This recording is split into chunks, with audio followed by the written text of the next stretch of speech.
If somebody anonymous asks for your address, give them your address. Give it to them. You want, ooh, always hungry, check. Yeah. Ooh, thinks their dog can talk, check. Welcome back to Tooned In, the show for people who love cartoon conspiracies. From Saturday morning television to the Sunday funnies, we're here to discuss all things cartoon.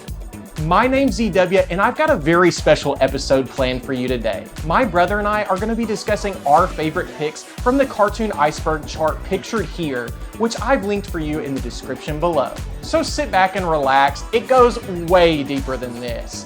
It's time to tune in and chill out. All right, so here we are in the studio. Walker, you want to just take a minute and introduce yourself? I'm Walker. I'm Zach's brother. We both love videos. We both love movies. He might like cartoons a little bit more than me. I definitely like cartoons more than you. But I think I might like kind of the urban legend stuff a little bit more than him. So this video is a great combination of our two interests. I think that's a perfect segue. Let's get into Yeah, it. so the first thing we're gonna talk about is Sesame Street's cracks. Sesame Street used to have these kind of little cartoon animated things in between different segments. And a lot of people remember this one that was about cracks in the wall and a kid kind of almost playing with the cracks on a wall. It's really weird and really strange.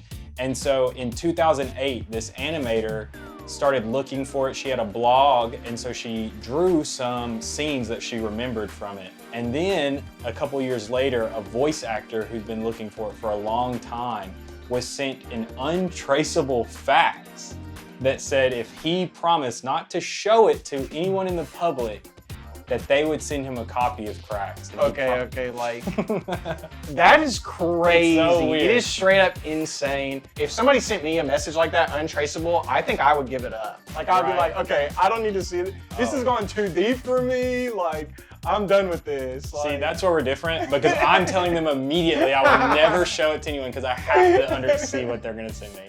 So he agreed, and a couple weeks later in the mail, he got a DVD sent to him. And it was Cracks. So the founder of the Lost Wiki, which is like a wiki for lost media, continued searching, trying to find a copy of Cracks so that everyone could see it. And eventually one day he was sent an email from an anonymous email that had Cracks in it, a file of Cracks. And so it's published now, you can go find it. It's really weird and kind of strange. Like, you watch it and you're like, this was on Sesame Street, but there is still a little bit of mystery around it because no one can figure out who made it. Moral of the story, if somebody anonymous asks for your address to send you a DVD, give them your address. Give it to them. You want, you can get the DVD.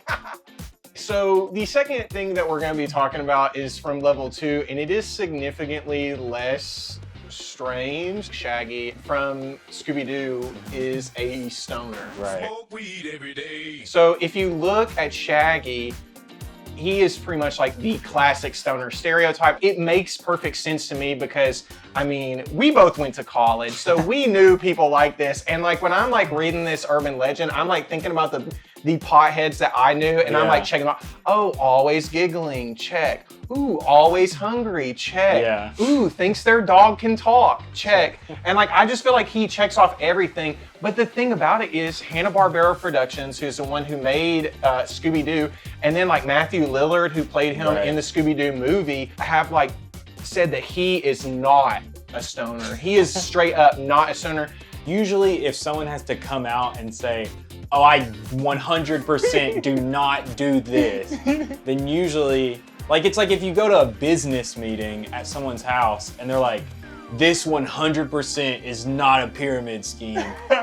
Usually it's a pyramid scheme, so it's like, that also makes me a little suspicious that they have to come out so strong. I'm like 100% confident. What do you think? Is Shaggy a stoner? 100%. 100%. There's no way. All right, before we get back into the content, make sure you subscribe to my channel and ring that bell. You can follow me on Instagram or TikTok at WalkerQW. I post videos every once in a while talking about crazy stuff from different movies and everything. This is the movie guy, so make sure you give him a follow. Okay, that's enough self-promotion. Let's get back into it. Yeah, so we're jumping down pretty far. This is something I've never heard of. It's called The Curse of Minky Momo. There's an anime in the 80s called Magical Princess Minky Momo. and the company behind it suddenly pulled the funding from it, and the writers had to suddenly write what they thought would be the last episode. Their best idea was to have the main character run over by a truck, but on the day that that episode aired, there were 3 massive earthquakes in Japan, okay?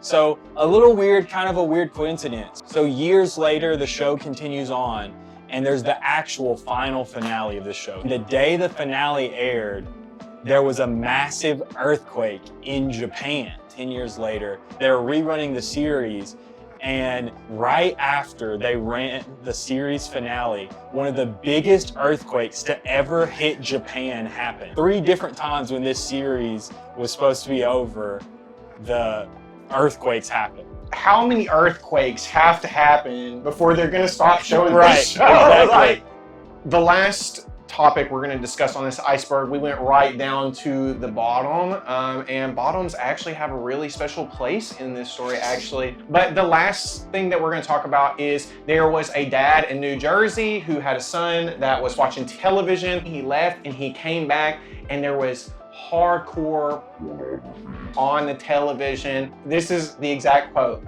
It was 2 people doing their thing. It was full on and it was disgusting. I think whoever was like in charge of programming that day must have like switched up like Handy Manny and like Handsy Manny, you know? It turned out that it was a Comcast issue. One of the higher ups from Comcast came out and said like, hey, it was a problem with us. But they wouldn't tell like how many houses were affected. Like, can you imagine you're like, you know, you're feeling yourself, you know, and you're like, bro, I'm about to pay some money for like, you know, I'm feeling myself right now. And you pay $15 for a Cinemax movie, and then you're just sitting there watching Handy Manny. You just learn about like the power of friendship and perseverance and hard work and everything. I'm so interested in how it happened though. Like, how can Comcast not tell us? Like, because I'm curious, is it like, did someone hack into their network somehow, like the Max Headroom incident? I need someone to send me an untraceable fax and tell me how it happened. We'll be putting Walker's fax address at the bottom of the screen right now. If you have this, please, if you already have his address, please send it to us and let us know. Thanks so much for watching this video. If you liked it, leave a like and don't forget to subscribe to my channel. And don't forget, the link to the iceberg is in the description, so go down there, check it out. If there's any other things you want us to talk about from there, let us know in the comments and we'll make another one of these. Until next time, thanks for tuning in.